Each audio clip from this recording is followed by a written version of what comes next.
नमस्कार, मेरा नाम गौरव अग्रवाल है। आप देख रहे हैं अणी, और जिस बात का डर था वही हुआ।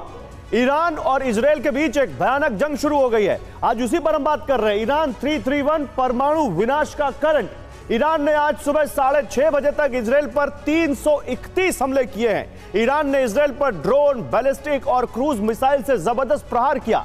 हमलों के बाद ईरान के चीफ ऑफ स्टाफ ने कहा कि इजरायल पर ऑपरेशन सफल रहा। 2 इजरायली सैन्य ठिकाने तबाह हुए हैं।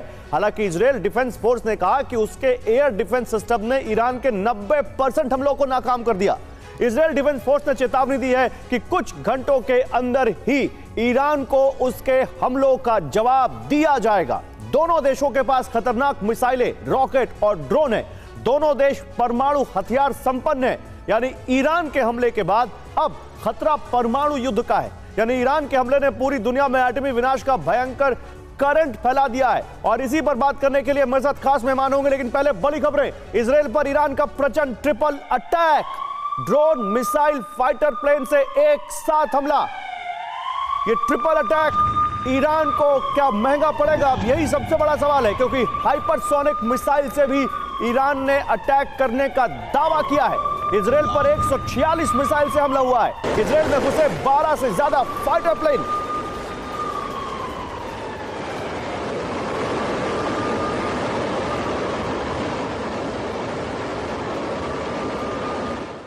उधर ईरान ने इजरायल पर 331 हमले किए। ईरान ने ड्रोन, बैलिस्टिक और क्रूज मिसाइल का इस्तेमाल किया है। यह बड़ी खबर है। देखिए, ईरान की वरिष्ठ सैन्य अधिकारी के मुताबिक इजरायल पर हमला करने के लिए 185 सुसाइड ड्रोन भेजे गए थे। मध्यम दूरी की 110 मिसाइलों से अटैक किया गया, जबकि 36 क्रूज मिसाइलों का इस्तेमाल हुआ। इनमें से ज्यादातर हमले ईरान ने अपनी जमीन से किए। कुछ अटैक यमन और इराक में ईरान समर्थित संगठनों की तरफ से भी किए गए। और इसी से जुड़ी एक और बड़ी खबर, ईरान से बदला लेने के लिए तैयार है इजरायल। बड़ी खबर है, किसी भी वक्त ईरान पर हमला कर सकता है इजरायल, ये खबर आ रही है। नेतन्याहू ने ईरान पर पलटवार के संकेत दे दिए हैं। दुश्मनों पर जीत हासिल करके रहेंगे, यह कहा है इजरायल के प्रधानमंत्री बेंजामिन नेतन्याहू ने। और ईरान के टारगेट पर इजरायल के एयरबेस, यह बड़ी खबर। इजरायल के रेमोन एयरबेस पर विध्वंसक हमला। ईरान ने एयरबेस पर दागी बैलिस्टिक मिसाइल, यानी एयरबेस अब टारगेट पर है ईरान के। मिसाइल अटैक के बाद भारी धमाका हुआ है। इजरायली एयर डिफेंस ने ईरानी हमला नाकाम किया।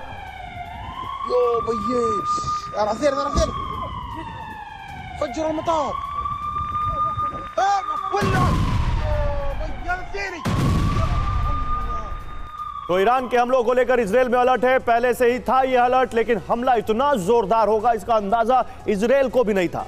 ईरान की सरकारी न्यूज एजेंसी IRNA की रिपोर्ट के मुताबिक हमले का टारगेट इजरायल के एयर और आर्मी बेस थे। ईरानी ड्रोन्स और मिसाइलों ने इजरायल के रेमोन एयरबेस पर विध्वंसक अटैक किया। नेगोव में एयरबेस पर कई बैलिस्टिक मिसाइलें दागी गई। 1 अप्रैल को रेमोन एयरबेस से ही ईरानी दूतावास पर हमला किया गया था। ईरानी न्यूज एजेंसी IRNA की रिपोर्ट के मुताबिक रेमोन बेस से दमिश्क के लिए F-35 फाइटर प्लेन लॉन्च किए गए थे। इजरायली डिफेंस फोर्स ने दावा किया है कि उसने एयरबेस पर ईरानी हमलों को नाकाम कर दिया। तो अब आपके मन में यह सवाल होगा कि ईरान ने रेमोन एयरबेस को टारगेट क्यों किया है, और यह एयरबेस इजरायल के लिए क्या अहमियत रखता है। आइए आपको, क्योंकि वॉर में TV9 से बड़ी खबरें और TV9 से ज्यादा डिटेलिंग आपको कहीं नहीं मिलेगी। ये डिटेलिंग मैं आपके लिए लेकर आया हूं। रेमोन एयरबेस टारगेट क्यों है? दक्षिणी इजरायल में है रेमोन एयरबेस। समझिए इसको। Ramon airbase F-35 fighter jets का मेन बेस है इजरायल का। दमिश्क में जो अटैक हुआ था सीरिया में ईरानी दूतावास पर, उस अटैक के लिए इसी बेस का इस्तेमाल किया गया था। ये आप देखिए, ये नीचे की तरफ रेमोन यहां पर पड़ता है इजरायल में। ये इजरायल का मैप जो हम आपको दिखा रहे हैं, रट गया होगा आपको गजा वॉर के बाद, लेकिन फिर भी आप समझिए इसको। इजरायल के सभी बड़े ऑपरेशन इसी एयरबेस के से यहां से किए जाते हैं। नेगेव रेगिस्तान के बीचों बीच है IDF का रेमोन एयरबेस। नेगेव वहां का एक डेजर्ट है जिसके बीचों बीच है ये IDF का एयरबेस।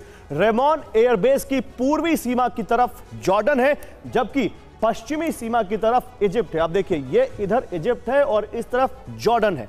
अब भूमध्य सागर और रेड सी के टारगेट भी रेमॉन एयर बेस से नजदीक हैं। अब ये जो है ये भूमध्य सागर, ये मेडिटेरियन सी जिसको हम लगातार दिखा रहे हैं। आप देखिए ये गाजा पट्टी जिसको हम आपको दिखाते हैं, ये यहाँ पर इस तरफ इजिप्ट है, यहाँ पर जॉर्डन है, इधर आप जाएंगे ऊपर की तरफ तो सीरिया है और गोलन हाइट्स जिसकी हम बात करते हैं, और उसके ऊपर जाएंगे तो आप उधर वहाँ पर लेबनान है। लेकिन अब सवाल यह है कि ईरान के हमले के बाद आगे क्या होगा। इस वक्त दुनिया भर में सवाल पूछा जा रहा है, क्योंकि इस बार आमना सामना दो ऐसे मुल्कों का है जो हथियारों के मामले में काफी ताकतवर है। इस वक्त तीन बड़े सवाल टेंशन बढ़ा रहे हैं। वो सवाल क्या है? पहला सवाल, क्या इजराइल ईरान की जंग विश्व युद्ध में बदल जाएगी? ये बहुत बड़ा सवाल है। दूसरा सवाल, क्या गाजा के बाद जंग के नए मोर्चे से न्यूक्लियर तबाही आएगी? और तीसरा चिंता बढ़ाने वाला सवाल, क्या परमाणु जंग छिड़ी तो मुस्लिम देश ईरान का साथ देंगे? और इसी से जुड़ा हुआ एक और आपको यहां पर हम ग्राफिकल रिपोर्ट देते हैं आपको सामने, फिर अपने मेहमानों के पास चलते हैं। ऐसे खतरनाक सवाल क्यों उठ रहे हैं इसको आप समझिए। दरअसल ईरान के ताबड़तोड़ हमले के बाद इजराइल से जिस तरह के संकेत आ रहे हैं वो खतरनाक हैं। सीपरी की रिपोर्ट के मुताबिक इजराइल के पास 90 परमाणु हथियार है। ईरान के पास अभी कोई ऐसी घोषणा तो नहीं की गई, कोई जानकारी है नहीं, लेकिन ऐसी कई रिपोर्ट्स हैं जो कहती हैं कि उसके पास परमाणु हथियार बनाने की टेक्नोलॉजी है, या वो बहुत करीब है, क्या पता बना चुका हो। अमेरिकी मीडिया की रिपोर्ट्स के मुताबिक ईरान ने इतना यूरेनियम जमा कर लिया है कि वो उससे कम से कम 3 परमाणु बम बना सकता है। हालांकि ईरान ऐसी रिपोर्ट्स का खंडन करता रहा है। Major general Sanjay Meston as defence expert हमारे साथ जुड़ चुके हैं। Air marshal Rajesh Kumar as defence expert, commander Atul Bhardwaj as defence expert हमारे साथ हैं। जनरल मस्टन, अभी तक इजराइल की बात होती थी तो बात आती थी गजा की, आज लग रहा है कि इजराइल के सामने एक टफ कॉम्पिटिटर है। कैसे देखते हैं? सबसे पहले तो क्योंकि आज रात का ही मामला है, बीती रात का, ये जो ईरान ने किया है इसको कैसे आगे देखते हैं? गौरव, आपने जो बोला टफ कॉम्पिटिटर है, ये कॉम्पिटिटर एक्चुअली 7 अक्टूबर से शुरू हो गया था। जो स्टेटेड एनिमीज हैं वो है इजराइल और ईरान। ईरान अभी तक अपने प्रॉक्सीज का इस्तेमाल कर रहा था, हिजबुल्ला, हमास और हुती, और बहुत सक्सेसफुली वो उनका इस्तेमाल कर रहा था।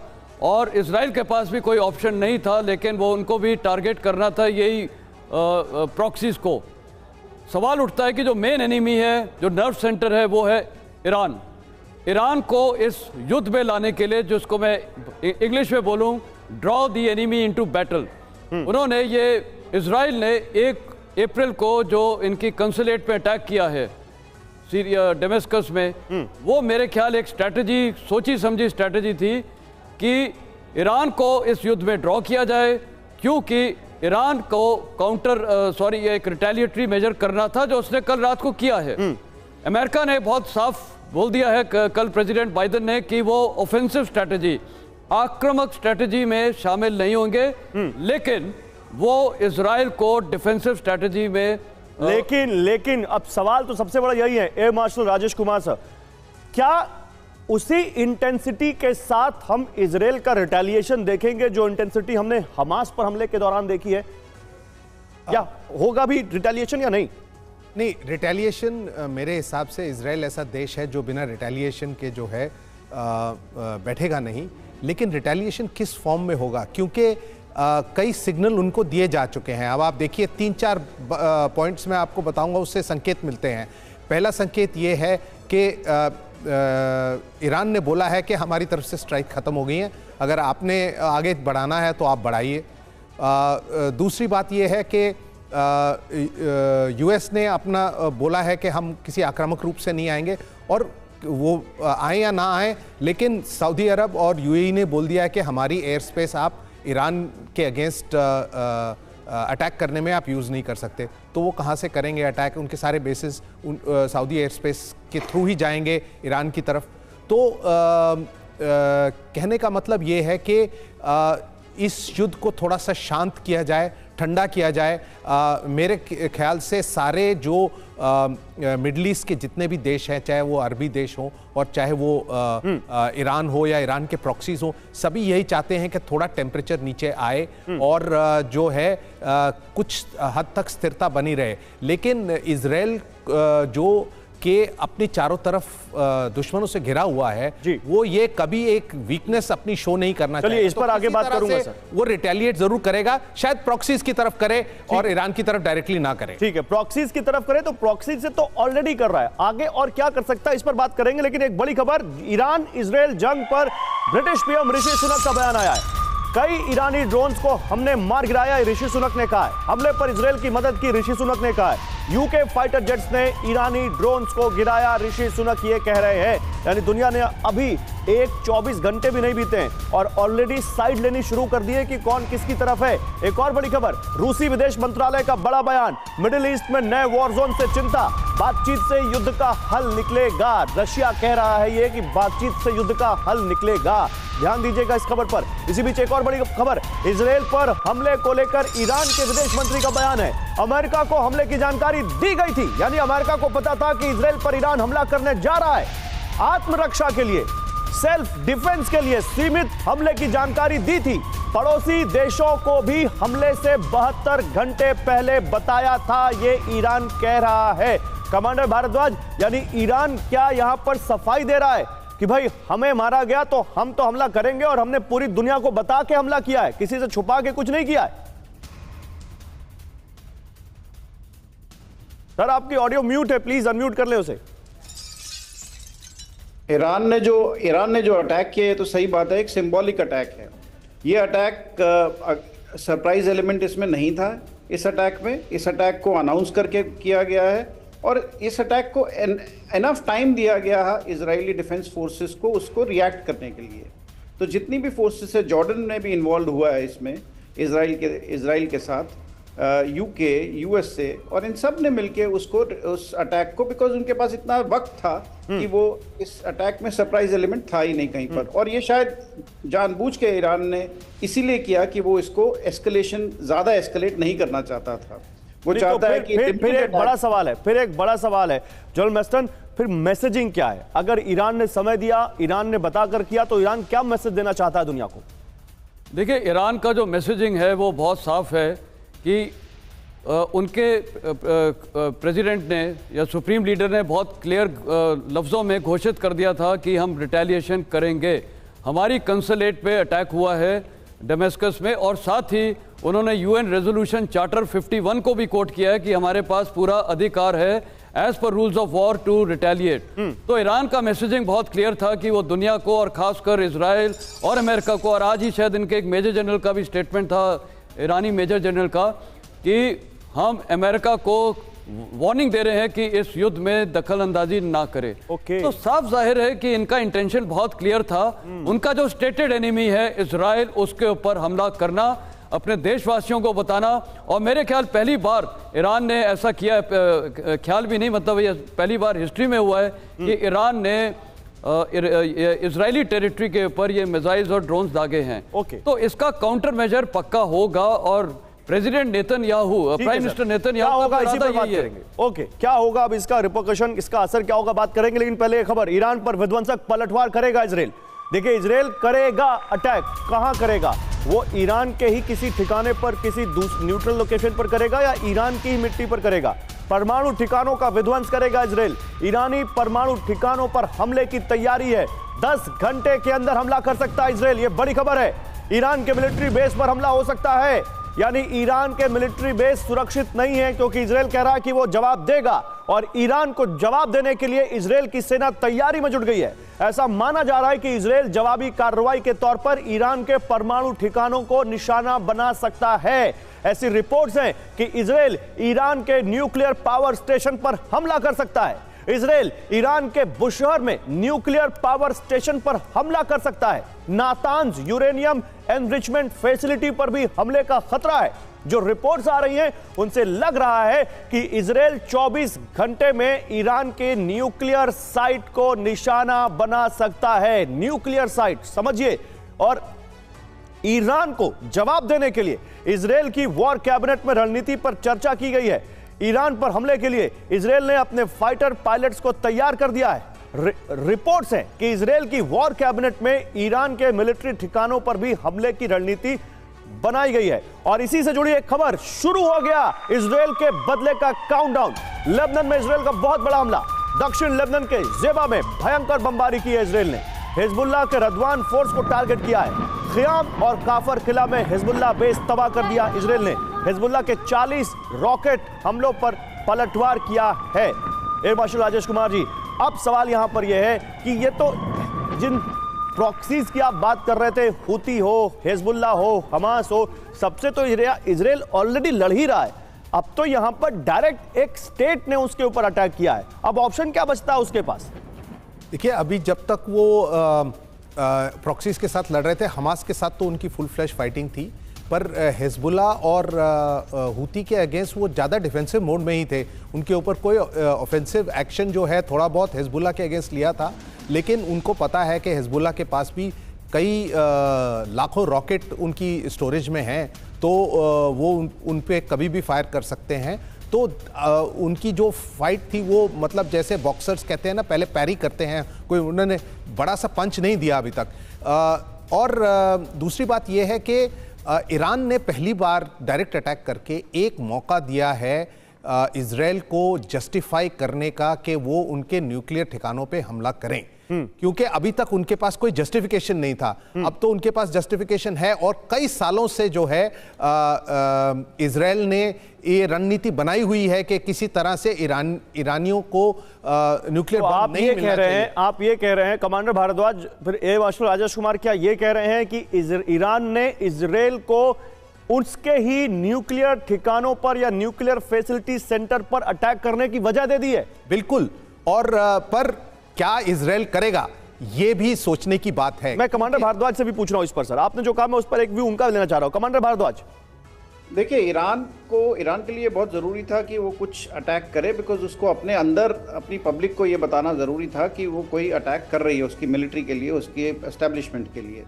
अब जहाँ तक सवाल ये है कि क्या इराक ने इनवाइट किया, दूसरी तरफ ये भी कहा जा रहा है कि दमेस्कस में अटैक कर इजराइल ने ईरान को वॉर में घसीटने की कोशिश करी है ज़्यादा। अभी तक ईरान को अगर आप देखें तो उसने उसके हिजबुल्लाह जो उसका प्रॉक्सी है और जो इजराइल के काफ़ी करीब है, जिसके पास काफ़ी रॉकेट्स भी हैं, वो कुछ हद तक दूर है अभी तक। पर इसके बावजूद जो है अगर आप देखेंगे तो ईरान अपने आप को लिमिटेड रख रहा है इसमें। अभी तक उसने ये अटैक भी जो किया है वो लिमिटेड है, और ये कहने के लिए कि अब 1-1 हो गया है, अब ये ड्रॉ हो गया है। ठीक है, चल आते हैं इस पर बात करते हैं। और लेकिन लगातार संपर्क में बाइडेन और नेतन्याहू, ये बड़ी खबर आ रही है, इजराइल को अमेरिका से लगातार निर्देश मिल रहे हैं। G7 की मीटिंग में ईरानी हमले को उठाएंगे, ये बाइडेन ने कहा है। तो G7 की अगली मीटिंग जो कि इटली में होनी है, उसको लेकर अब ये कहा गया है कि ईरान के इस अटैक को उसमें उठाएंगे। और ये बहुत इंपॉर्टेंट है, क्योंकि G7 दुनिया के सबसे ताकतवर देश है, और दुनिया के सबसे ताकतवर देशों का समूह है ये G7, जो पिछली बार हिरोशिमा में हुआ, जापान में, जहां पर खुद ज़ेलेंस्की आए थे और वॉर की झलक उस G7 पर भी दिखी थी। क्या इस G7 पर भी एक वॉर की झलक दिखेगी? देखिए, इजराइल ने ईरान के परमाणु ठिकानों की रेकी कर ली है। इजराइल ईरान के इन परमाणु ठिकानों पर हमले की रणनीति पर गंभीरता से काम कर रहा है।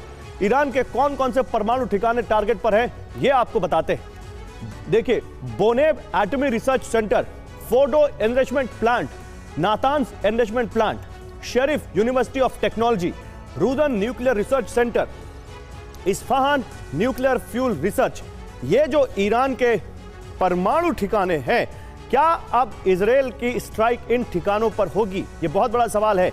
इसी बीच मैं जरा इस पर एक जल्दी से एक जनरल मिशन आपका व्यू लेना चाहता हूं, फिर आता हूं खबर पर। ये जो, क्या ये माने कि अभी तक हम बात कर रहे थे रूस और यूक्रेन की वॉर के बाद कि इस दुनिया में दूसरा परमाणु हमला हो सकता है हिरोशिमा और नागासाकी के बाद, क्या अगर वो होगा तो ये उसकी सबसे बड़ी वजह बन सकता है?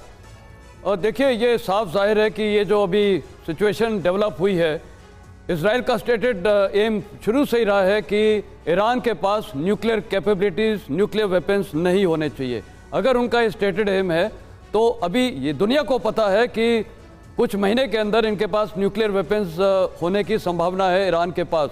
तो इजराइल के पास ऑब्वियसली क्लियर कट ऑप्शन है कि इनकी न्यूक्लियर फैसिलिटीज़, रिसर्च फैसिलिटीज़ में टारगेट करना, जैसे नेतान्स टनल्स वगैरह हैं, उसके लिए बड़े प्रिसिशन ओरिएंटेड मिसाइल चाहिए, बॉम्ब्स चाहिए जो डीप क्रेटर्स कर दें, क्योंकि ये टनलिंग इफेक्ट हुआ है। और वही टनलिंग इफेक्ट एक्चुअली हमने गाजा में भी देखा है, क्योंकि ये गाजा में जो भी ये नटान्स टनल से इन्होंने सीखी जो टेक्नोलॉजी है वो गाजा की टनल्स में, और आपने देखा है कि इजरायली फोर्सेस को खासकर एयरफोर्स बॉम्ब्स के द्वारा, मिसाइल्स के द्वारा भी टारगेट करना काफ़ी मुश्किल था जी। तो ईरान वेल प्रिपेयर्ड है ये टनल्स वगैरह को गार्ड करने में, जो उसकी न्यूक्लियर अंडरग्राउंड स्टोरेज कैपेसिटी है। अब देखते हैं कि ये किस टाइप के बॉम्ब्स यूज करते हैं और इनके पास कौन सी नई टेक्नोलॉजी है इसको डिस्ट्रॉय करने की। लेकिन मेरे को लगता है कि इनका स्टेटेड एम रहेगा इनकी nuclear research facilities, nuclear development program को अटैक करना। ठीक है, देखिए इसी बीच एक बड़ी खबर और आ रही है, इजराइल पर फिर बड़े हमले की तैयारी में ईरान।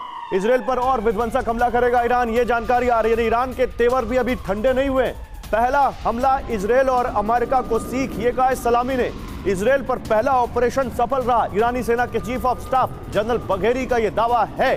तो क्या अब ईरान इस ताक में है कि इजराइल ने अगर कोई भी पलटवार किया तो वो तैयार है दूसरा इससे बड़ा हमला करने के लिए? क्या वो तैयार है इससे बड़ा अटैक करने के लिए? तो इजराइल का कोई भी जवाबी कदम मिडिल ईस्ट में फैले तनाव को एक ऐसी जंग में बदल देगा जिसका नतीजा दुनिया की तबाही के रूप में सामने आ सकता है। इजरायली सेनाएं जवाबी हमले की तैयारी करेंगी, इसका अंदाजा तो ईरानी कमांडर्स को पहले से रहा होगा। इसलिए ईरान की तरफ से भी पलटवार की प्लानिंग चल रही है। ईरान रिवॉल्यूशनरी गार्ड्स की तरफ से कहा गया है कि यह हमला आत्मरक्षा के अधिकार के तहत किया गया है। ईरान ने हमले का फैसला देश हित में लिया है। ईरान रिवॉल्यूशनरी गार्ड्स की तरफ से यह भी कहा जा रहा है कि वो कोई भी रक्षात्मक कदम उठाने में संकोच नहीं करेंगे। तो ईरान के तेवर बता रहे हैं कि वो भी चुप बैठने वाला नहीं है। अगर इजराइल की तरफ से कोई एक्शन हुआ तो ईरान भी जवाब देगा। और ऐसी सिचुएशन में समझने वाली बात यह है कि ईरान की न्यूक्लियर तैयारी कैसी है। इजराइल पर हमले के बाद ईरान के अंडरग्राउंड न्यूक्लियर प्लांट्स में हलचल बढ़ गई है। ऐसी कई रिपोर्ट्स हैं कि ईरान परमाणु बम बनाने की क्षमता हासिल कर चुका है। अमेरिकी मीडिया में पब्लिश रिपोर्ट के मुताबिक ईरान के पास एक हफ्ते के अंदर परमाणु बम बनाने की क्षमता है। ईरान के सॉल्ट डेजर्ट में पहाड़ी के नीचे न्यूक्लियर प्लांट है। ईरान के फोर्डो न्यूक्लियर प्लांट में भी परमाणु बम बनाने की क्षमता है। IAEA ने फरवरी में ईरान के न्यूक्लियर प्लांट का दौरा किया था। तो क्या ईरान के पास परमाणु बम आ चुका है? यह भी इसकी सबसे एक बड़ी वजह है। एयर मार्शल राजेश कुमार, अब उनके पास है या नहीं है, पर बहुत करीब है, ये जरूर है। और बहुत करीब का मतलब ये भी है कि हो सकता है शुरू में उनके पास इतने बम ना हो, 3-4 हों, पर 3-4 भी काफ़ी हैं। इजराइल छोटी कंट्री है। एक भी न्यूक्लियर वेपन अगर इजराइल के ऊपर एक्सप्लोड करता है तो फिर ज़रूर उनको बहुत ही ज़्यादा नुकसान होगा। उनकी सारी पॉपुलेशन पे बहुत बड़ा फ़र्क पड़ेगा। तो ये डर तो मेरे ख्याल से इजराइल को हमेशा होगा। इसीलिए वो सोचेंगे 2-3 बार। मैंने जैसे पिछली बार भी कहा, क्या वो न्यूक्लियर फैसिलिटीज़ पे अटैक करेंगे? क्योंकि अगर न्यूक्लियर प्लांट जैसे पावर प्लांट है उस पे अटैक किया तो जाहिर है कि रेडिएशन तो फैलेगा ही। और उससे और ऐसे इंसिडेंट्स जो हैं बिल्कुल ही वर्ल्ड में एक्सेप्टेबल नहीं होंगे। तो मेरे ख्याल से वो ऐसी फैसिलिटीज टारगेट करेगा जिससे रेडिएशन ज़्यादा ना फैले। और हो सकता है कि उन चीज़ों को वो और उनकी क्षमता को कम करने के लिए वो उनको टारगेट करेगा। और जिस तरह से इजराइल आसपास तमाम इस्लामिक मुल्कों से घिरा हुआ है, कमांडर भारद्वाज, आपको लगता है कि ये ईरान के लिए सही होगा इस तरह का कोई भी प्लान करना? मतलब बहुत दूर की कौड़ी है, लेकिन अगर ईरान सोचता है तो वो केवल इजराइल पर ही उसका असर होगा उस न्यूक्लियर अटैक का?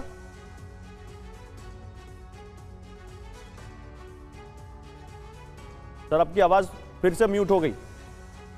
एनी केस, अगर न्यूक्लियर अटैक अगर कुछ होता है किसी भी रीजन में, या तो अगर दोनों पावर ईरान और इजराइल दोनों ही कहते हैं कि हमारे पास न्यूक्लियर वेपन्स नहीं है, पर फिर भी वर्ल्ड के ऊपर ये पूरा खतरा बना हुआ है न्यूक्लियर का। और कोई भी न्यूक्लियर अटैक हो, जैसा एयर मार्शल साहब ने भी बताया कि उसका असर, उसके रेडिएशंस का असर तो पूरे रीजन के ऊपर पड़ेगा। और रीजन के ऊपर ही क्यों, उसके काफ़ी दूर दराज इलाकों तक पड़ेगा कोई भी न्यूक्लियर अटैक का असर।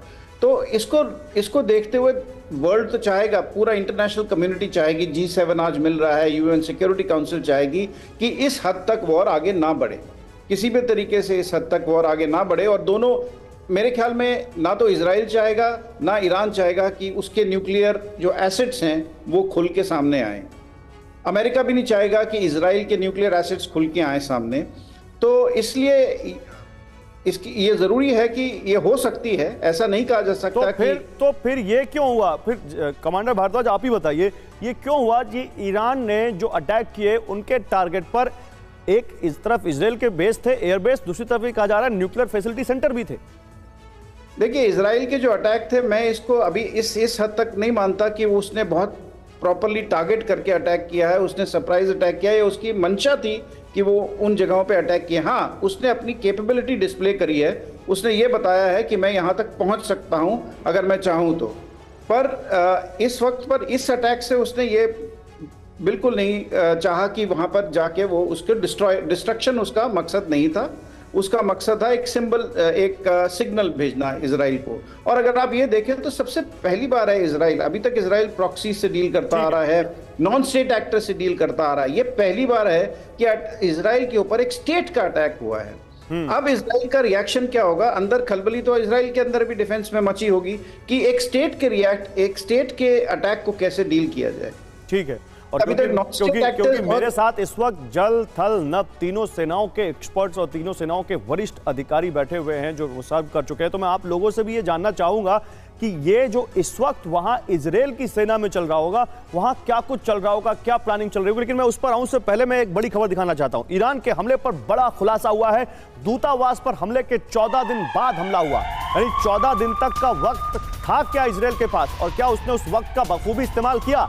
सीरिया में हुआ था ईरानी दूतावास पर अटैक। ईरान के परमाणु बम बनाने का दावा है। एटमी मिशन में बाधा ना आए इसलिए देर से हमला किया गया है। यानी उस वक्त जब दमिश्क पर इजराइल ने अटैक किया, तब उनके ईरानी दूतावास पर, तब इस वक्त ईरान का परमाणु बम बनाने के बिल्कुल करीब था। और 14 दिन खून का घूंट इसीलिए पिया ताकि वो बड़ी कामयाबी हासिल कर पाएं, ताकि वो परमाणु बम बनाने के बिल्कुल जो करीब थे वो हासिल कर लें। आइए आपको इस बारे में और जानकारी देता हूं। ईरान ने इजराइल पर हमले के लिए 14 दिन का इंतजार किया। 14 दिन मतलब दुश्मन के लिए बहुत होता तैयारी के लिए। बड़ी खबर, ईरानी दूतावास पर हमले 14 दिन बाद हमला किया गया। सीरिया में हमले के 14 दिन बाद हमला क्यों हुआ, यही सबसे बड़ा सवाल है। क्या परमाणु मिशन की तैयारी में जुटा हुआ था ईरान? सीरिया में ईरानी दूतावास पर हमले का बदला इसलिए देर से लिया गया कि परमाणु मिशन की तैयारी में जुटा हुआ था ईरान। IAEA का दावा है कि ईरान परमाणु बम बनाने के बिल्कुल करीब पहुंच गया है। सवाल, क्या परमाणु बम बनाने के इंतजार में था ईरान? ईरान के परमाणु मिशन में बाधा ना आए इसलिए इंतजार करने के बाद हमला किया गया। जनरल मस्टन, इस थ्योरी को आप बाय करते हैं? और देखिए, मेरे को ये लगता है कि ये जो थ्योरी है और इसमें कई पॉसिबल ऑप्शंस हैं, लेकिन ये 14 दिन का जो पॉज था, वक्फा था, मेरे को लगता है इसके कई कारण हैं। देखिए, ये लड़ाई तो 7 अक्टूबर को शुरू हो गई थी, और अगर इसमें ईरान जो 7 अक्टूबर यानी उस दिन जब हमास ने इजराइल पर अटैक किया था, बिल्कुल 7 अक्टूबर 2023। और ये जो अटैक हुआ है ये at the behest of Iran हुआ है। हाँ। तो अगर न्यूक्लियर बॉम्ब बनाने की थी, वो तो उनके पास 7 अक्टूबर से पहले का भी समय था। तो ये 14 दिन में तो मेरे को नहीं लगता कि बिल्कुल वो न्यूक्लियर बॉम्ब बना लेंगे। 14 दिन का वक्फा का ये कारण है, लेकिन कम पॉसिबिलिटी है। ज्यादा कारण ये है, देखिए, कोई भी ऐसे जब आप स्ट्रेटेजिक स्ट्राइक करते हैं, आपको बहुत हर तरह से उसको एनालाइज किया जाता है। मैं यही पूछना चाह रहा था आपसे कि इस वक्त इजराइल की डिफेंस फोर्सेस में क्या चल रहा होगा, क्या चर्निंग चल रही होगी? वहां 48 घंटे का समय दिया गया वॉर कैबिनेट की तरफ से रिस्पॉन्ड करने के लिए, तो वो टेबल पर क्या बातें हो रही होंगी इस वक्त? और देखिए, उस पर साफ ये बात हो रही होगी, जैसे ईरान ने भी अटैक किया होगा, काफी रिपरकशंस आप एनालाइज करते हैं, अमेरिका का रिएक्शन, वर्ल्ड का रिएक्शन, देश में रिएक्शन, बहुत कुछ आप एनालाइज करते हैं, उनकी एयर डिफेंस कैपेबिलिटी। आज इजरायली सेना के अंदर भी ये बातचीत हो रही होगी कि क्या ये वॉर का विस्तार किया जाए। मेरे को लगता है वो बोलेंगे विस्तार कर सकते हैं, कारण ग्राउंड अटैक जो है, जो ग्राउंड फोर्सेस का है, वो हमास के साथ चल रहा है। हो सकता है नॉर्दर्न लेबनान की तरफ भी ग्राउंड फोर्सेस का अटैक वहां से भी आ सकता है, तो उनके पास ग्राउंड फोर्सेस की कमी नहीं है। जहां तक एयरफोर्स का सवाल है, मिसाइल टेक्नोलॉजी का सवाल है, उसमें सुपीरियरिटी देखा जाए तो इजराइल के पास है, उनके पास। आपने एयरफोर्स की बात की तो मैं एयर मार्शल राजेश कुमार जी को भी इन्वॉल्व करना चाहूंगा। Air marshal Rajesh Kumar sir, Iran और इजराइल की अगर एयर पावर कंपेयर की जाए तो कौन किस पर भारी दिखता है? देखिए, आप देखें कि इजराइल के पास, ईरान के पास ज़्यादा फाइटर एयरक्राफ्ट नहीं है, उनके पास बहुत पुराने फाइटर एयरक्राफ्ट हैं। उनकी जो एयर पावर है वो ड्रोन्स और मिसाइल्स के ऊपर ही तहत है, और उनके पास एडवांस्ड एयर डिफेंस सिस्टम्स भी नहीं है। उनकी अपनी एयर डिफेंस मिसाइल्स हैं, पर जिस तरह से इजराइल ने इतने सारे इनकमिंग टारगेट्स को न्यूट्रलाइज किया है इस पिछली स्ट्राइक में, और जिस तरह से उनके पास लेयर डिफेंस है, मतलब एरो मिसाइल का, उसके बाद डेविड स्लिंग का, उसके बाद आयरन डोम का, इस टाइप का इतने बड़े देश जो ईरान है इजराइल से कई गुना बड़ा है, तो इतने बड़े देश को कवर करने के लिए उनके पास है नहीं, और उनके पास लॉन्ग रेंज मिसाइल्स भी नहीं है। तो जो भी स्ट्राइक अगर इजराइल ईरान पे करता है तो डेफिनेटली उनके एयर डिफेंसेस इजराइल से वीकर हैं, और उनके पास फाइटर एयरक्राफ्ट भी नहीं है जवाब देने के लिए। तो सर एक काम करते हैं, क्योंकि आपने जो कहा कि उनके पास फाइटर जेट ज्यादा नहीं लेकिन उनके पास ड्रोन्स और मिसाइलें हैं, तो क्यों ना अपने दर्शकों को जरा ईरान की एयर पावर बता दी जाए। और उसके लिए मुझे अपर स्टूडियो जाना पड़ेगा, वहां जाता हूं मैं, फिर आपको बताता हूं कि ईरान की ताकत किसी से छिपी तो नहीं है। हमारे एक्सपर्ट आपको बखूबी बता रहे हैं कि ईरान की एयर पावर किन चीजों पे खासकर डिपेंड करती है, लेकिन उसके बावजूद वो मिसाइलें क्या हल्के में ली जा सकती हैं जो ईरान के पास है। वो मिसाइल पावर जो ईरान ने हासिल की है पिछले कुछ दिनों में, वो ड्रोन पावर जो उसने हासिल की है, क्या वो इजराइल के लिए बड़ा खतरा है? आइए आपको जरा एक यहां पर हम इसका अंदाजा देते हैं। देखिए, ईरान की मिसाइल ताकत किसी से छिपी नहीं है। ईरान के बाद छोटी और मध्यम दूरी तक मार करने वाली मिसाइलों के साथ साथ 2500 किलोमीटर रेंज तक अटैक करने वाली खतरनाक मिसाइलें ईरान के पास हैं, जो 5 मिनट के अंदर 2500 किलोमीटर दूर दुश्मन के ठिकाने को निशाना बना सकती हैं। अब एक एक करके उन मिसाइल के बारे में बात करते हैं। गदर मिसाइल, इसकी रेंज है 1950 किलोमीटर, इसकी स्पीड है 11113 किलोमीटर प्रति घंटे। पावर मिसाइल, इसकी रेंज है 1650 किलोमीटर और इसकी स्पीड 900 किलोमीटर पर आवर यानी 900 किलोमीटर प्रति घंटा है। फतेह 2 मिसाइल 1400 किलोमीटर की रेंज है और स्पीड 6174 किलोमीटर प्रति घंटा। हज कासिम मिसाइल, रेंज 1400 किलोमीटर और स्पीड 6174 किलोमीटर प्रति घंटा।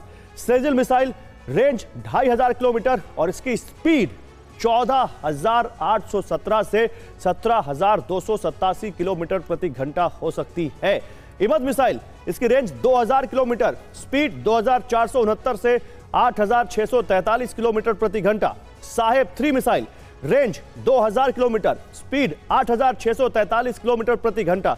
अब कमांडर भारद्वाज, मुझे ये बताइए, ये जो ईरान की मिसाइल ताकत है, कोई मिसाइल ऐसी नहीं हो जो सबसे कम मैंने देखा वो रेंज थी 900 किलोमीटर, वो मिसाइल भी इजराइल को अपने रेंज में अटैक कर सकती है।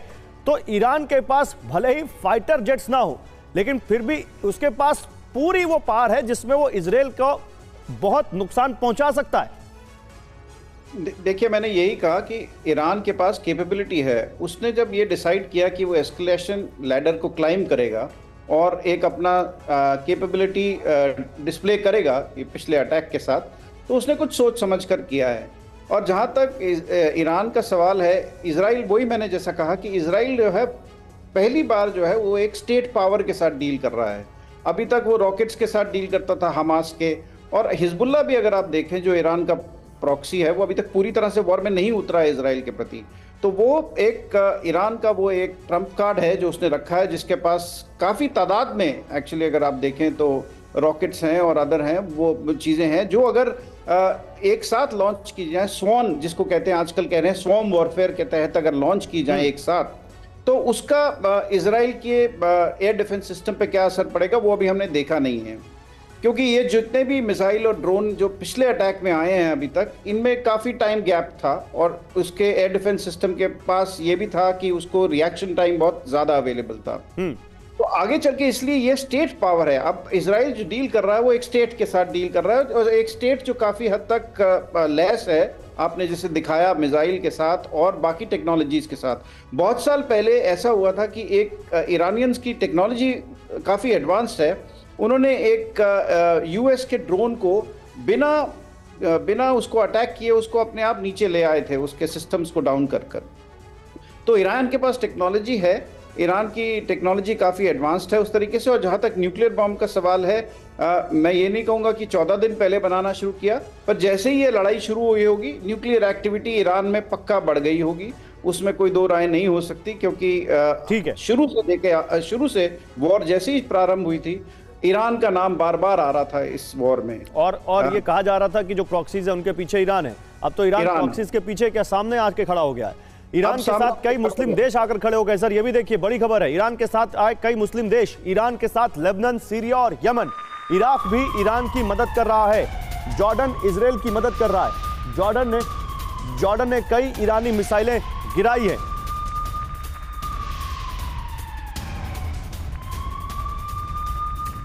तो ईरान वर्सेस इजराइल, कौन किसके साथ? दुनिया अक्सर इस तरह के युद्ध के माहौल में दो गुटों में बढ़ जाती है और यहां पर भी वैसा ही हो रहा है। देखिए, इजराइल के साथ हम सबको मालूम है कौन होगा, अमेरिका है ही, फ्रांस, ब्रिटेन यानी नेटो कंट्रीज तो है ही, लेकिन जॉर्डन भी इजराइल के साथ खड़ा है। जबकि ईरान के साथ लेबनान, सीरिया, यमन और इराक, ज्यादातर वो मुल्क जो या तो गल्फ में है या फिर मुस्लिम कंट्रीज हैं, और वो इस वक्त उनके ईरान के साथ खड़े हैं। जरूरी बात क्या है? जरूरी बात यह है कि सऊदी अरब, तुर्की और मिस्र ने यूएस को अपना बेस इस्तेमाल करने से रोक दिया है। संयुक्त राष्ट्र में रूस और चीन ईरान की मदद करेंगे, यह भी जानकारी सामने आ रही है। यानी हो सकता है कि वो ईरान के साथ ना खड़े हों, लेकिन ईरान के खिलाफ भी वो देश नहीं खड़े हैं, जो बहुत इंपॉर्टेंट है। और इसी बीच एक बड़ी खबर अमेरिका से जुड़ी हुई आ रही है, वो मैं आपको दिखाऊं उससे पहले जनरल मस्टन, ये जो एक बार फिर से वही टीम बढ़ गई है जो हमने यूक्रेन वॉर के समय भी देखा, जो हमने इजराइल और गाजा में हमास के दौरान के बीच जो हुआ वो भी देखा। आपको क्या लगता है, यहां पर भी कोई आपको पैटर्न नजर आता है? देखिए, पैटर्न साफ नज़र आता है कि इजरायली, प्रो इजरायली कई देश हैं, जिसमें काफ़ी हद तक नेटो देश हैं, सिर्फ टर्की वगैरह को छोड़ के। टर्की अभी काफ़ी हद तक ईरान का शायद सपोर्ट करना चाहेगा, क्योंकि वो भी अभी फंस रखा है, क्योंकि वो नेटो का भी पार्ट है। बाकी जो देश हैं, जो नेटो कंट्रीज़ हैं और जो ये वेस्टर्न पावर्स हैं, वो इजराइल के साथ खड़े हुए हैं, जैसे ऑस्ट्रेलिया है, न्यूजीलैंड है, ये कई देश हैं। तो एक पैटर्न साफ आता है। और जहाँ तक ईरान के साथ है, ईरान के साथ कई कम देश ही है, और वो देश तो जैसे रशिया यूक्रेन वॉर जब शुरू हुआ था, वही देश रशिया के साथ अलाइंड है, वही देश ईरान के साथ है। जैसे चीन हो गया, नॉर्थ कोरिया हो गया, सीरिया हो गया, लेबनान हो गया, उधर मेरे ख्याल इक्वेडर था। तो ये कुछ कंट्रीज़ हैं। तो ओवरऑल अलाइंसेस का अगर वो देखा जाए तो ज़्यादा पलड़ा भारी मेरे को आज की तारीख में लगता है इजराइल का। और अगर आप पर्शियन गल्फ के इलाके में देखिए, रेड सी के इलाके में भी देखिए, ये भारी तादाद ये यूएस नेवी और ये यूके की है। तो काफ़ी हद तक वो इजराइल, ये जो ईरान है, ये घिरा हुआ है। चाहे नेवल फ्रंट में देख लिए, जहाँ तक स्ट्रेटेजिक मिसाइल्स है, और एयरफोर्स के बारे में इन्होंने ऑलरेडी बता दिया है। उसी से जुड़ी एक बड़ी खबर आ रही है। अमेरिकी रक्षा मंत्री लॉर्ड ऑस्टिन का बयान आया है। उन्होंने कहा कि कड़े कदम उठाने में हम हिचकिचाएंगे नहीं, और वो जब ये कह रहे हैं तो उसके पीछे जरूर कोई उनका मकसद है। इजराइल अमेरिकी फौज की रक्षा सर्वोपरि, ये कहा है अमेरिकी रक्षा मंत्री लॉर्ड ऑस्टिन ने। उन्होंने कहा पूरी स्थिति पर अमेरिका की नजर है। यानी वो ये कह रहे हैं कि अमेरिका पूरी तरह से इस पर नजर बनाए हुए है। और अमेरिका के रक्षा मंत्री क्या ये मैसेज दे रहे हैं, एयर मार्शल राजेश कुमार, कि भाई ईरान को हम अगर इजराइल को कह रहे हैं कि बिल्कुल एकदम से रिटेलिएट मत करो या बहुत ज़्यादा अग्रेसिव ना हो, तो साथ ही वो ये भी कह रहे हैं कि हो कुछ भी, हम इजराइल की साइड खड़े हैं, और इजराइल पर अगर किसी ने आंख उठाकर देखा तो फिर हम उसके साथ हैं। मेरे ख्याल से यूएस ने तो अपना जो स्टैंस है शुरू से ही क्लियर रखा है, वो इजराइल के साथ है। लेकिन अब कॉम्प्लिकेशन थोड़ी सी अरब स्टेट्स में आ गई है, क्योंकि हालांकि जब ये अटैक शुरू हुआ था ईरान से, और ये ड्रोन्स और मिसाइलें दागी गई थी, अभी वो रास्ते में ही थी, तो उसी टाइम पे अरब देशों में जो स्ट्रीट में जो लोग हैं वो जश्न मना रहे थे। और अभी तक तो इम्पैक्ट तक नहीं हुआ था, और पता नहीं चला था कि ये कितनी इंटरसेप्ट होंगी और कितनी लगेंगी, लेकिन फिर भी जश्न मनाया जा रहा था। इसीलिए तुरंत आपने देखा होगा कि जो अरब स्टेट्स हैं, जैसे सऊदी अरेबिया, यूएई वगैरह, और साथ उनके साथ में तुर्की, उन्होंने सीधे स्टेटमेंट दे दिया कि हमारे बेसिस से आप ईरान को अटैक नहीं कर सकते। तो ये हालांकि जो ये स्टेट्स हैं वो यूएस का साथ देना चाहती हैं, लेकिन उनके भी हाथ थोड़े बहुत बंधे हुए हैं, क्योंकि उनकी अपनी पॉपुलेशन नहीं चाहती कि वो ईरान पे रिटेलिएट करे, क्योंकि वो इतने एंटी इजराइल हो चुके हैं कि अभी उनको वहाँ से वापस आना थोड़ा सा मुश्किल लग रहा है। तो एक काम करते हैं सर, एक कंपैरिजन और दिखाते हैं। ईरान और इजराइल के बीच एक तुलनात्मक अध्ययन हमने किया है, वो हम आपके लिए लेकर आते हैं। देखिए, अगर रक्षा बजट की बात करें ईरान की और इजराइल की, तो कौन किस पर भारी है आप देखिए। 24.4 बिलियन डॉलर्स, यानी $24.5 बिलियन का इजराइल का रक्षा बजट है, जबकि ईरान का उसका आधा भी नहीं है, वो करीब $10 बिलियन के आसपास है। आगे बढ़े, फाइटर जेट्स की बात करते हैं तो इजराइल के पास 612 फाइटर जेट्स हैं, ईरान के पास 551 है, और उसमें भी आप टाइप ऑफ फाइटर जेट्स देखेंगे तो इजराइल और भारी दिखता है। इसके बाद आगे बढ़ते हैं, वॉरशिप की बात करते हैं तो इजराइल के पास 67 वॉरशिप है, लेकिन ईरान के पास 101 है। एक्टिव सैनिकों की बात करें तो इजराइल के पास 1,73,000, हालांकि रिजर्व फोर्स इनके पास काफी है। ईरान के पास 5,75,000। टैंक की बात करें तो इजराइल के पास 2,200 और ईरान के पास 4,071 यहां पर दिखते हैं। इसी बीच एक बड़ी खबर और आ रही है, ईरान के हमले पर व्हाइट हाउस का बयान आया है। हमें नहीं लगता ईरानी हमले बढ़ेंगे, ये व्हाइट हाउस ने कहा है। यह बड़ा इंपॉर्टेंट है, क्योंकि जैसा कि अभी अभी डिबेट में यह बात सामने आई कि ईरान के खिलाफ इजराइल का साथ अमेरिका देगा, उसका जो स्टैंड है वो शुरू से क्लियर है। लेकिन जब वो ये कहते हैं कि हमें नहीं लगता कि ईरानी हमले बढ़ेंगे, तो वो क्या बताना चाह रहे हैं? कमांडर भारद्वाज, आप इसको कैसे डिकोड करते हैं?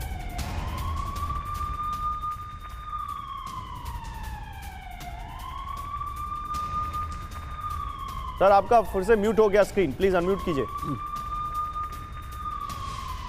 देखिए, वो क्लियरली बताया है इजराइल ने अपने आप को, अमेरिका ने, कि क्लियर कहा है कि हम डिफेंसिव रोल में जहां तक है, और उसने दिखाया भी अपने आप को इस अटैक्स के दौरान कि वो डिफेंस में अमेरिका इजराइल के साथ पूरी तरह से खड़ा है। पर अगर कोई ऑफेंसिव रोल में अगर आता है तो ऑफेंसिव रोल में अमेरिका अभी तक उसने कोई क्लियर कट इंडिकेशन नहीं दिया है कि वो उसकी सपोर्ट में खड़ा होगा, इजराइल की सपोर्ट में।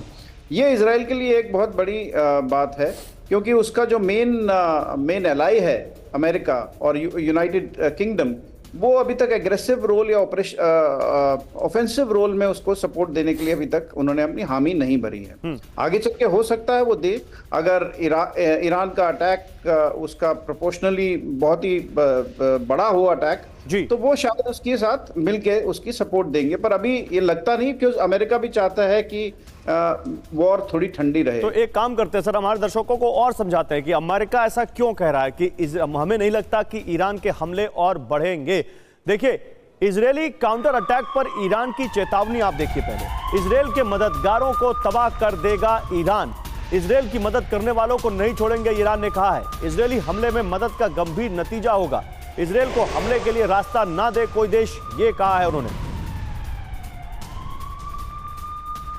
तो क्यों कह रहा है अमेरिका कि हमें नहीं लगता ईरान के हमले और बढ़ेंगे? क्योंकि वो चाहता है कि ईरान के हमले और ना बढ़े, क्योंकि ईरान ने एक बहुत खतरनाक वार्निंग दी है। ईरान के विदेश मंत्रालय ने इजराइल के मित्र देशों को चेतावनी दी है, इजराइल को काउंटर अटैक में मदद ना देने की चेतावनी उन्होंने दी है। वो कह रहे हैं कोई भी देश इजरायली सेना को जमीन या एयर पैसेज ना दे, इजराइल को एयर स्पेस या लैंड पैसेज देने वालों को छोड़ेंगे नहीं। ईरान पर हमले के लिए जमीन का इस्तेमाल हुआ तो गंभीर नतीजा भुगतेंगे, ये ईरान ने कहा। आपके सामने ग्राफिक्स के जरिए रखते हैं। ईरान के विदेश मंत्रालय ने इजराइल के मित्र देशों को बड़ी चेतावनी दी है। क्या चेतावनी दी है? वो ये कह रहे हैं कि कोई भी ईरान के साथ, इजराइल के साथ ना आए, इजराइल को काउंटर अटैक में मदद ना देने की चेतावनी उन्होंने दी है। इसके अलावा वो ये कह रहे हैं कि कोई भी देश इजरायली सेना को जमीन या एयर पैसेज ना दे, यानी जमीन से अपने यहां रास्ता ना दे और ना ही अपने ऊपर से जाने दे। इजराइल को एयर स्पेस या लैंड पैसेज देने वालों को छोड़ेंगे नहीं, ये ईरान ने कहा है। इजराइल को ईरान पर हमले के लिए जमीन का इस्तेमाल हुआ और किसी की भी जमीन का इस्तेमाल हुआ तो उसको गंभीर नतीजा भुगतना होगा, ये ईरान के विदेश मंत्री ने कहा है। उन्होंने कहा कि ईरान का इशारा अमेरिका, यूएई, सऊदी अरब और जॉर्डन की ओर है, ये साफ दिखता है। जनरल मस्टर्न यानी ईरान अब साफ कह रहा है कि जिसने इजराइल की मदद की वो ईरान का दुश्मन। बिल्कुल, ये तो शुरू से ही बोलता आ रहा है और इसने ये भी बोला है हम उसको छोड़ेंगे नहीं, उसके साथ सख्त कार्रवाई करेंगे। सवाल उठता है कि चाहे सऊदी अरेबिया हो, ये यूएई हो या जॉर्डन हो, क्या करेंगे? फिर तो ये जो वेस्ट, जो बेसिकली मैं बोलूँगा यूएस लेड अलायंस है जो इजराइल की सपोर्ट में, वो भी फिर अटैक करेंगे। तो ये सिर्फ स्टेटमेंट्स की लड़ाई चल रही है। यूएस भी स्टेटमेंट दे रहा है, इजराइल भी दे रहा है और ईरान तो दे ही रहा है। लेकिन स्टेटमेंट से ज़्यादा जरूरी होता है कि ग्राउंड में किसका पलड़ा भारी है और क्या एक्शन होगा। मेरे को लगता है जो भी अभी तक हालात, और आपने अभी एक यूएस का भी स्टेटमेंट दिखाया कि वो बोल रहे हैं कि शायद ईरान अब इसके बाद और कोई हमला नहीं करेगा। हो सकता है वो डिसेप्शन की एक बात है, ईरान को रियलाइज़ कराने को कि नहीं, मेरे ख्याल अब इजराइल मान गया है और इजराइल भी कुछ नहीं करेगा। देखिए, डिसेप्शन, काउंटर डिसेप्शन, ये सब चलेगा तो पॉसिबिलिटी है कि ये जो खाड़ी देश हैं, जो जिनका अभी हमने नाम लिया है, वो शायद डायरेक्ट सपोर्ट नहीं करेंगे, बट अगर वो इजरायली वो उनकी एयर स्पेस के ऊपर से उड़ते हैं तो वो कुछ नहीं कर सकते, क्योंकि ना उनके पास भी क्षमता है कि इजरायली या अमेरिकन मिसाइल्स को डिस्ट्रॉय करने की। तो ये इजराइल का, ये जो ईरान के, ये सिर्फ स्टेटमेंट्स हैं, मैं बोलूंगा ये हॉलो स्टेटमेंट्स हैं, इनका कोई असर इन देशों पे नहीं पड़ेगा। आप यही मानते हैं मार्शल आदेश कुमार, ये हॉलो स्टेटमेंट्स हैं? अभी तो धमकियां चल रही हैं, हाँ, लेकिन रिस्पांस क्या होगा? और आप देखिए, व्हाइट हाउस का जो स्टेटमेंट आया है कि वो युद्ध अभी शांत हो जाएगा, मेरे ख्याल से सब लोगों को समझाई जाने की कोशिश की जा रही है कि अगर ये ज़्यादा एस्केलेट कर गया तो इस पर पूरी दुनिया पर बहुत बड़ा असर पड़ेगा। वो इसलिए कि अभी तक तो हम न्यूक्लियर ठिकानों की बात कर रहे थे, पर अगर जैसे इजराइल ने सोच लिया कि वो ऑयल इंस्टॉलेशंस को अटैक करेंगे, तो फिर तो पूरे वर्ल्ड की ऑयल सप्लाई में जो डिमांड सप्लाई चेन है वो बिल्कुल ही डिस्टर्ब हो जाएगी। और अगर ईरान जो है अपने साथी देशों को, जैसे सऊदी अरब को, अगर वो पनिश करना चाहे कि आपने इजराइल की को आप अपने ऊपर से एयर स्पेस से आने क्यों नहीं दिया, तो वो भी सऊदी अरब के ऑयल इंस्टॉलेशंस पर अटैक करेंगे। तो इस तरह से अगर जो दो वर्ल्ड के लार्जेस्ट प्रोड्यूसर्स हैं वो तो फिर एक दूसरे की ऑयल इंस्टॉलेशंस पे करेंगे तो पूरी वर्ल्ड इकोनॉमी पे फर्क पड़ेगा। तो मेरे ख्याल से सबका यही उद्देश्य है कि मामला थोड़ा ठंडा किया जाए। सबका उद्देश्य है, लेकिन यही तो, ये क्या ईरान नहीं जानता होगा? कमांडर भारद्वाज, एक मिनट का एक छोटा सा रिएक्शन, उससे भी पता होगा कि यहां पर अब जब उसकी साख दांव पर लग गई है और अगर इजराइल ने पलटकर कोई हमला कर दिया, तब तो ईरान को ना चाहते हुए भी इस डायरेक्ट वॉर में कूदना पड़ेगा। अभी तक तो अमेरिका कह रहा है कि मुझे लगता नहीं ईरान कोई बड़ा हमला करेगा या इसके बाद कुछ और करेगा, लेकिन अगर इजराइल ने पलटवार किया तो ईरान को तो आना ही पड़ेगा इस वॉर में। देखिए, ईरान ऑलरेडी अब आ गया है। फर्स्ट टाइम वो एक डायरेक्ट अटैक उसने जो किया है, ईरान, हम ये अटकलें लगा रहे थे कि ईरान कब आएगा, कैसे आएगा, प्रॉक्सीज के थ्रू आएगा, पर अब ये अटैक हो गया है डायरेक्ट। अब इजराइल अगर कोई बड़ा अटैक करता है तो ईरान पूरी तरह से ये डिसाइड करके बैठा होगा कि उसको नेक्स्ट स्टेप क्या लेना है उसमें, तो उसको नेक्स्ट स्टेप के लिए वो पूरी तरह से तैयार होगा। तो ये देखना कि एस्केलेशन लैडर कैसे, कितनी जल्दी बढ़ती है या नहीं बढ़ती, या डिप्लोमेसी के थ्रू इस वॉर को बंद किया जाए। बिकॉज दोनों, देखिए, दोनों पावर्स हैं, इजराइल और ईरान, दोनों रीजनल पावर बनना चाहती हैं, दोनों इन अरब पूरे वेस्ट एशिया को कंट्रोल करना चाहती हैं। तो एक हद तक ये भी नहीं चाहते। फिर एक सवाल तो यही है, मैं आता हूँ एक बड़ी खबर यहाँ पर दिखा के फिर आप ही के पास आ रहा हूँ। देखिए, अमेरिकी बेस पर हमला करेगा ईरान, निशाने पर मिडिल ईस्ट के अमेरिकी बेस, ये जानकारी आ रही है। इस्लामिक रिवॉल्यूशनरी गार्ड कॉर्प्स की अमेरिका को चेतावनी, ईरान पर हमले में शामिल हुए तो यूएस बेस तबाह होंगे। जब से ये इजराइल और हमास का ये कॉन्फ्लिक्ट शुरू हुआ है, तब से अमेरिका के मिडिल ईस्ट के बेसेस पर कई अटैक्स हुए हैं और अब ईरान ने कहा है कि अमेरिकी बेस को हम निशाना बनाएंगे। अभी तक कहा जा रहा था कि ये प्रॉक्सीज है, ये जो नॉन स्टेट एक्टर्स हैं, ये अमेरिकी बेसेस को निशाना बना रहे हैं, ड्रोन से, मिसाइलों से, रॉकेट से, लेकिन अब ईरान ने डायरेक्ट अमेरिका को धमकी दी है। तो क्या अमेरिका करेगा ईरान पर अटैक और क्या वहां पर अपने बेसेस का इस्तेमाल वो करेगा? देखिए, मिडिल ईस्ट में अमेरिकी सैनिक, आप देखिए, इराक में 5165 यहां पर सैनिक हैं यूएस के, अमेरिका के। ये बेसेस हम आपको दिखा रहे हैं। इराक देखा आपने, अब यहां देखिए कुवैत, ये ईरान के आसपास ही है, उधर इजराइल है, यहाँ ईरान है, बीच में कुवैत, इराक, यहाँ पर आप देख लीजिए सऊदी अरब, ये बहरीन, कतर, सब यहाँ पर आपको दिख रहा है। अब हम बात कर रहे थे सैनिकों की, कुवैत में करीब 15,000 अमेरिकी सैनिक हैं, ये जानकारी सामने आ रही है। इसके बाद आप देखिए बहरीन में 15,000 अमेरिकी सैनिक बताए जा रहे हैं, लेकिन बहरीन में मुझे लगता है 7,000 के आसपास हैं। कतर देखिए 10,000 अमेरिकी सैनिक हैं। यूएई की बात करें तो वहां पर 500 सैनिक हैं। ओमान की बात करें तो 200, जॉर्डन की बात करें तो 1500 सैनिक वहां पर हैं। अब मैं ये पूछ रहा हूं कमांडर भारद्वाज, ये तो अमेरिका के मिडिल ईस्ट में क्या प्रेजेंस है ये हमने बताया, लेकिन जिस तरह से ईरान ने कहा कि उसके ऊपर अटैक किया है और यूएन के चार्टर 51 में ये लिखा हुआ है कि वो अपनी आत्मरक्षा के लिए अटैक कर सकता है, तो ये लॉजिक तो इजराइल को भी यूज करना पड़ेगा, नहीं तो फिर उसके ऊपर जो आता है ओनस कि भाई उसने हमला झेल लिया, क्या इजराइल दुनिया में अपनी ऐसी इमेज चाहेगा? देखिए, इजराइल की ये इमेज नहीं है अभी तक, बिकॉज इजराइल के ऊपर जो अटैक हो रहे थे अभी तक वो बहुत ही नॉन स्टेट एक्टर्स कर रहे थे जिनके पास इतनी कैपेबिलिटी नहीं थी। अब पहली बार वो एक बड़े स्टेट और एक केपेबल स्टेट के साथ डील कर रहा है जो डायरेक्ट अब इन्वॉल्व हो गया उसके साथ। पहले वो अपने प्रॉक्सीज के थ्रू उसके साथ लड़ रहा था।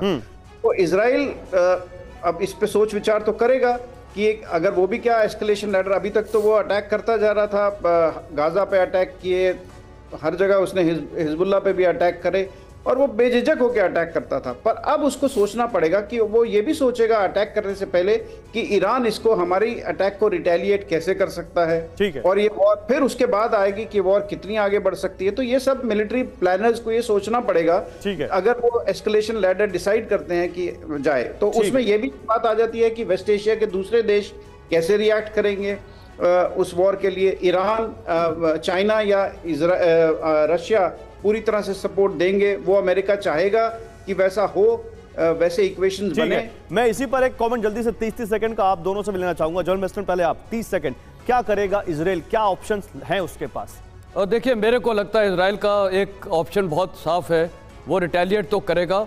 और टारगेट्स क्या होंगे? न्यूक्लियर हो सकते हैं, ऑयल हो सकता है, कुछ भी हो सकता है, मिलिट्री इंस्टॉलेशंस हो सकते हैं, पर एक्सपेक्टेड है अटैक होगा और हो सकता है काफी शीघ्र हो जाए। काफी शीघ्र हो जाए, जनरल वेस्टर्न कह रहे हैं काफी शीघ्र हो सकता है। ए मार्शल राजेश कुमार, आपका क्या मानना है?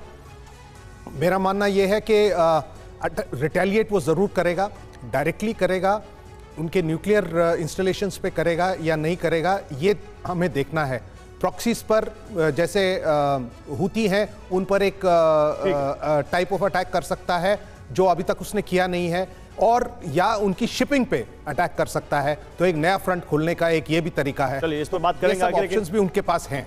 ठीक है सर, इस पर बात करेंगे। आप सभी का बहुत शुक्रिया हमारे साथ जुड़ने के लिए। तो ईरान और इजराइल, ईरान वर्सेस इजराइल, एक नया वॉर फ्रंट, या वॉर फ्रंट पुराना था, अब केवल पर्दे हट गए हैं, ये कुछ भी कह लीजिए आप, सामने आ चुका है। और अब देखना है कि इजराइल का अगला कदम क्या होता है। TV9 आपको रिपोर्ट करता रहेगा।